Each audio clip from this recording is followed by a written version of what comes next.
Hello everyone, कैसे हो आप सब। आज हम लोग इकोलॉजी में अभ्यारण्य पढ़ेंगे और जैव मंडल रिजर्व के बारे में जानेंगे। अभ्यारण्य क्या होता है? तो अभ्यारण्य जो होता है, जैसे जैव विविधता होते हैं उनके संरक्षण के लिए बहुत सारे हम लोग विधियों को अपनाते हैं, जिसमें जो जीव जंतु होते हैं उनको संरक्षित करने के लिए विशेष प्रकार के अभ्यारण्यों का निर्माण किया जाता है। यानी कि जैसे कि बगीचा हो गया या फिर वन्य जीव अभ्यारण्य, यानी एक तरह का जू हो गया। उस तरह से एक मतलब आवास प्रदान किया जाता है, उसमें उनको रखा जाता है, तो उसे ही अभ्यारण्य कहते हैं। कह सकते हैं कि उनके लिए एक माने रहने के लिए अनुकूल वातावरण तैयार करना।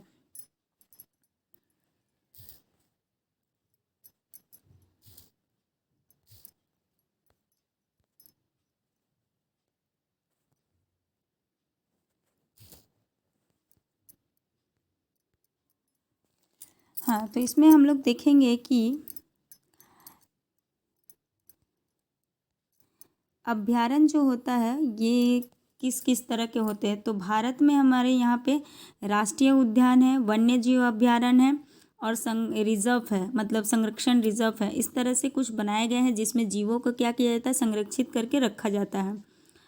इसमें भारत में 104 राष्ट्रीय पार्क है जिसमें, और सबसे ज़्यादा जो है वह एमपी यानी मध्य प्रदेश में 10 है। पहला जो है जिम कार्बोनेट राष्ट्रीय उद्यान 1936 में बना है।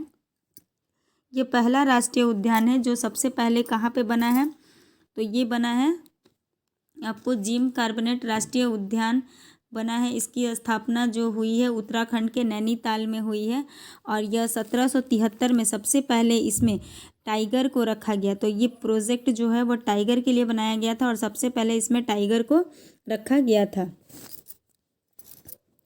उसके बाद हम लोग देखेंगे कि हाँ, इसको आप याद कर लीजिएगा क्योंकि यहाँ से क्वेश्चन बहुत बार पूछे गए हैं कि सबसे पहला जिम कार्बोनेट राष्ट्रीय उद्यान कहाँ पे बनाया गया है या फिर इसका नाम क्या है, ये पूछा जाता है।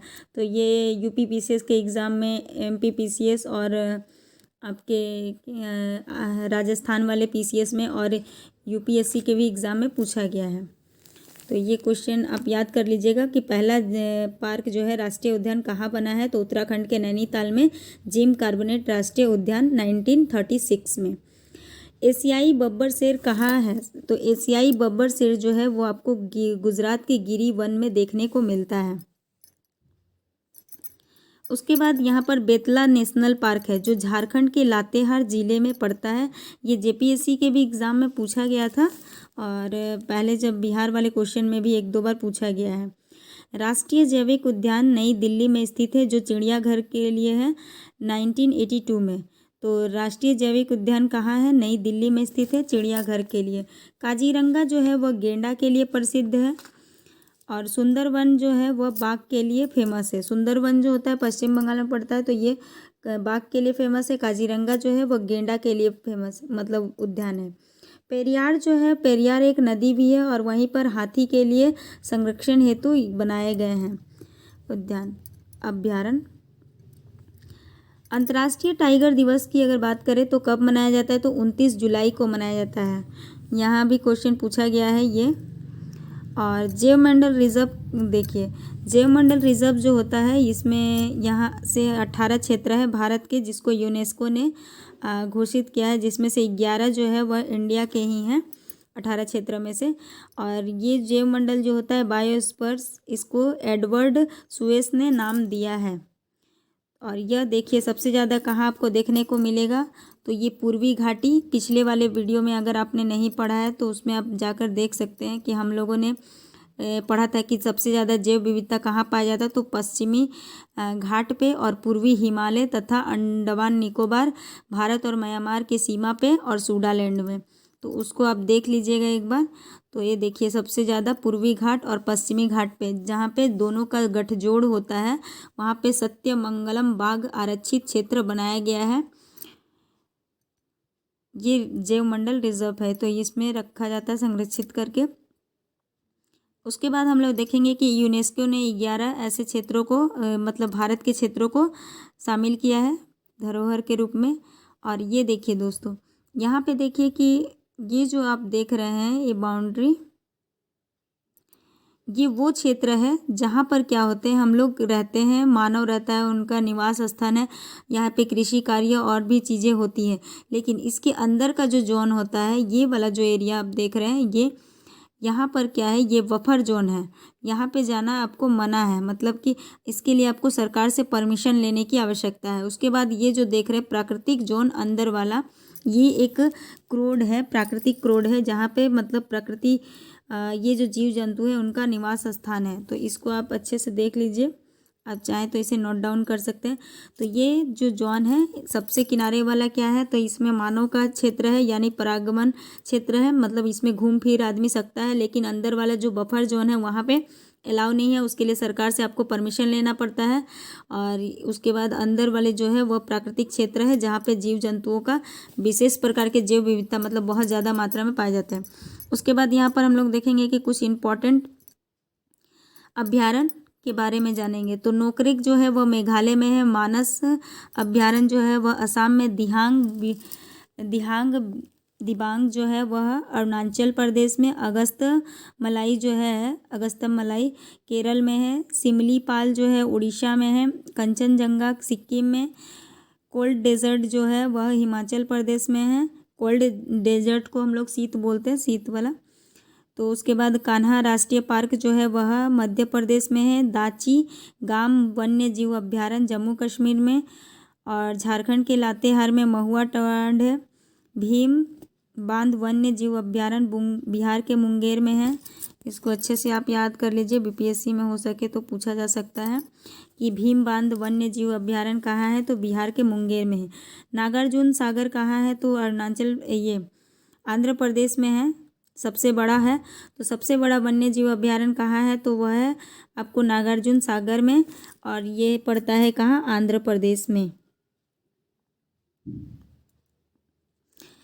वर्तमान में बाघों की संख्या कितनी है, इसके बारे में हम लोग करंट अफेयर्स वाले सेक्शन में कर लेंगे, और नहीं तो मैं इसका दे दूंगी आपको। उसके बाद हम लोग देखेंगे कुछ पक्षी विहार के बारे में, पक्षी विहार और तितली संरक्षण। तो पक्षी विहार और तितली संरक्षण वैसे तो ज़्यादा उद्यान नहीं है, फिर भी यहाँ थोड़े बहुत देखने को मिलते ही हैं। पक्षी विहार में अगर बात करें तो यहाँ पे नवाबगंज है उन्नाव में, उधवा पक्षी विहार झारखंड में साहेबगंज में पड़ता है, पार्वती अरंगा जो है वह जयप्रकाश नगर गोड्डा में पड़ता है, गोड्डा यही है। ओखला पक्षी जो है वह गौतम बुद्ध नगर में पड़ता है। भारत का पहला तितली उद्यान कहाँ है, तो बेंगलुरु में है, और यह जो है बनरघट्टा जैविक उद्यान है। तो भारत का पहला, इसको आप याद कर लीजिए, पहला है इसलिए इम्पॉर्टेंट है। तो भारत का पहला तितली उद्यान कहाँ है, तो बेंगलुरु के बनरघट्टा में पड़ता है।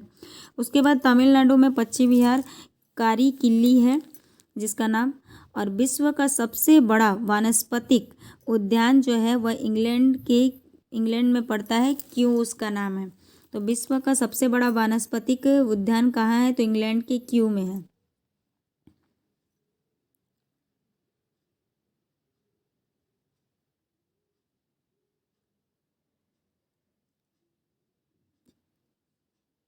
उसके बाद यहाँ पर देखेंगे कि वैकल्पिक ऊर्जा देखिए, यहाँ पर जो है वह यूएनओ संयुक्त राष्ट्रीय संघ ने क्या किया है, 2014 से 24 तक के लिए सभी के लिए सतत ऊर्जा का दशक माना है। यानी कि ऊर्जा जो है वह सभी के लिए ज़रूरी है, सतत मतलब सभी के लिए होना चाहिए। तो इसे कब माना है, तो यूएनओ ने 2014 से 24 तक का जो वर्ष है वह सभी के लिए सतत ऊर्जा का दशक माना, ये इसका थीम है। इसको 2 पार्ट्स में डिवाइड करते हैं ऊर्जा को, यहाँ पर नवीकरणीय और अनवीकरणीय। नवीकरणीय में आता है आपको वैसे ऊर्जा मतलब ऊर्जा जो आपको जैसे सौर ऊर्जा हो गया, पवन ऊर्जा हो गया, जल ये सब हो गया जिसका निर्माण किया जा सकता। अनवीकरणीय में आते हैं वैसे चीज़ जिसका निर्माण करने में कई वर्ष लगते हैं, इसको जल्दी निर्मित नहीं किया जा सकता है, जैसे कोयला, पेट्रोल, डीजल, ये सब हो गए।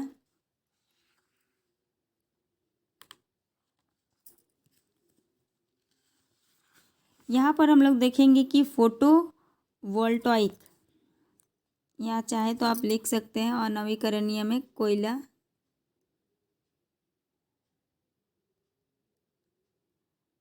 पेट्रोल, डीजल, वो सब लिख सकते हैं आप। उसके बाद फोटोवोल्टाइक तकनीक जो है वह सूर्य के प्रकाश से क्या करता है, सौर ऊर्जा को परिवर्तित कर देता है। तो सूर्य के प्रकाश से सौर ऊर्जा में किसे के द्वारा परिवर्तित किया जाता है, तो वो है फोटोवोल्टाइक के द्वारा।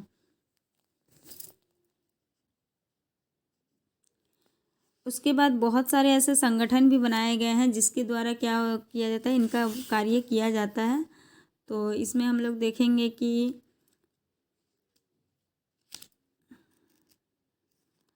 क्योंकि सौर ऊर्जा के बहुत सारे ऐसे कार्य हैं जिसको कर हम लोग यूज़ कर सकते हैं, और अनवीकरणीय पे भरोसा करने के बजाय हमें नवीकरणीय ऊर्जा पे ज़्यादा भरोसा करना चाहिए, क्योंकि उसका निर्माण बार बार किया जा सकता है, बट अनवीकरणीय ऊर्जा का निर्माण बार बार हम लोग नहीं कर सकते हैं। इसके लिए बहुत सारे कार्य भी किए जाते हैं हमारे इंडिया में, जैसे कि सौर पैनल लगाए जाते हैं, उससे अधिक से अधिक कार्य किया जाता है सौर ऊर्जा से।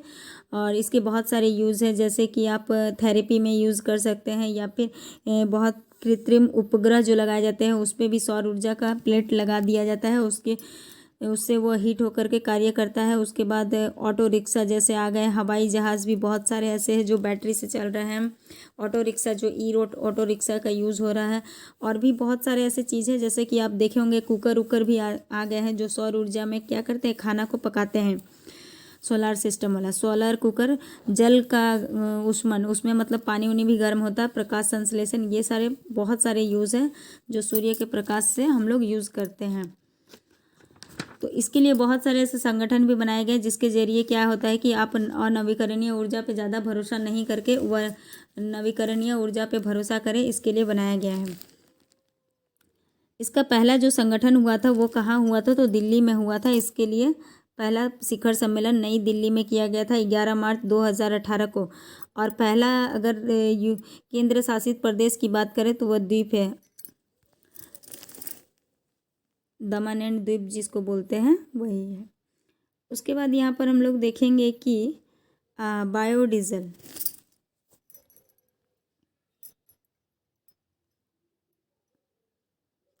बायोडीजल क्या है, बायोडीजल हम लोग किसे कहते हैं ये जानेंगे। तो बायोडीजल जो होता है वह एक बायोमास में जब सौर ऊर्जा अप्रत्यक्ष रूप से पाया जाता है तो उससे क्या होता है, बायोडीजल आपको मिलता है। ये जो होता है वह जेट्रोफा एक फसल होती है, उसी से प्राप्त करते हैं और इसका यूज़ करते हैं। बायोमास का रिसोर्सेज बहुत सारा है, जैसे मान लीजिए कि आप कृषि हो गया, या फिर घर में जो भी कचड़े निकलते हैं उससे भी बनाया जा सकता है, या सीवेज से बनाया जा सकता है, या फिर कोई भी जीव जंतुओं का जो मल होता है उससे भी बनता है, या फिर लकड़ी हो गई, मैंने बहुत सारे ऐसे कचड़े से इसको बनाया जाता है। या फिर नगर पालिका से जो भी मतलब ठोस कचड़ा जो निकलता है, जिसके लिए देखिएगा आप डस्टबिन लगा होता है, उससे भी क्या करते हैं, बायोडीजल बनाते हैं। आपने कई बार सुना होगा कि बहुत सारे कचड़े या साग सब्जियां बच जाती तो उससे भी ऊर्जा निर्मित किया जा रहा है, बायोडीजल बनाया जा रहा है। या फिर नारियल के छिलके हो गए, बहुत सारे ऐसे फैक्ट्रीज से जो कचड़े निकलते हैं उनसे भी बायोडीजल बनाया जाता है। तो ये सब रिसोर्सेस है। बायोडीजल जो होता है वो एक खास तरह का एक फसल पाया जाता है जिसमें जेट्रोफा फसल कहते हैं, या फिर सूरजमुखी हो गया, या पोगामिया हो गया, एक फसल है जिससे क्या बायोडीजल सबसे ज़्यादा निर्मित किया जाता है। तो आप इस फसल को रट जाइएगा, क्योंकि ये फसल के से क्वेश्चन पूछा गया है आईएएस के एग्ज़ाम में 2010 में पूछा गया है। तो ये यहाँ पर आपको पूछेगा कि कौन सा ऐसा, इसमें क्वेश्चन मैं एक बता देती हूँ, इनमें से किस एक की खेती एथेनॉल से की जाती है। तो इसमें इसका नाम था जेट्रोफा फसल भी दिया हुआ था, बट इसमें एथेनॉल जो है वो आपको मक्का से मिलता है, तो इसमें मक्का आंसर हो जाएगा। और उसके बाद हम लोग देखेंगे कि जैव ईंधन जो है वह करंज, महुआ, नीम, ये तीनों से क्या मिलता है, जैव ईंधन मिलता है। गन्ना या मक्के की खेती अगर करते हैं हम लोग तो उससे सबसे ज़्यादा मात्रा में एथेनॉल मिलता है, जो प्रसिद्ध एल्कोहल का काम करता है। तो देखिए यहाँ पर ये क्वेश्चन आ गया कि आपको एथेनॉल कहाँ से मिलता है, तो गन्ना या मक्के की खेती से मिलता है। सिंथेटिक गैस या प्रोड्यूसर गैस क्या है, तो ये जो एथेनॉल होता है, अल्कोहल, इसमें गैसों का जो मिश्रण होता है इसे ही प्रोड्यूसर गैस कहते हैं। उसके बाद यहाँ देखेंगे कि हरित ईंधन, हरित ईंधन क्या है? तो हरित ईंधन जो होता है इसमें ये जो है पर्यावरण में जो भी प्रदूषण होता है उसकी कमी को दूर करने के लिए हरित ईंधन काम करता है। ये सबसे ज़्यादा मतलब प्रदूषण को रोकता है और ये माने कम से कम जितना हो सके प्रदूषण हो उसके लिए ये काम करता है।